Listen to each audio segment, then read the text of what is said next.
Hello, good morning. तर वाजलेले सकाळचे 6:30. मी आलेली आहे कामावर. तर बघू आज कुठल्या कुठल्या घरात काय काय मेनू आहे. तर बघा, मी पहिल्या घरी बनवले मस्त असे पोहे ब्रेकफास्टसाठी.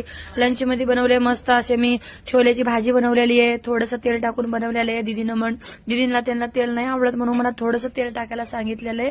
पण खूप छान अशी झाली होती. दीदीनं कॉल करून सांगितलेलं मला. आणि बघा, मी सोबत बनवले राईस मस्त असं. आणि सोबतच बनवलेले आहे मस्तपैकी असे बघा पराठे बनवलेले छान असे मेथीचे पराठे बनवले खूप छानसे. काकडीचं आणि शेंगदाण्याचं कूट टाकून रायता बनवलेला खूप छान सुका सुका. टिफिन पॅक केलेलं आहे मी. इकडचं झालेलं आहे माझं सगळं. किचन ओटा साफ केलेलं आहे मी. एक्झॉस्ट फॅन बंद केलेलं आहे. इकडचं झालेलं आहे. तर मग मी आलेली आहे दुसऱ्या घरी मला काम काही नव्हतं. साहित्य तयार करून ठेवायचे होते. दीदीला मशरूमची भाजी बनवायची होती म्हणून. आणि राईस बनवले मी खूप छान असे. बघा किती छान असं राईस बनलेलं आहे माझ्याकडून. खूप छान असं राईस बनलेलं आहे.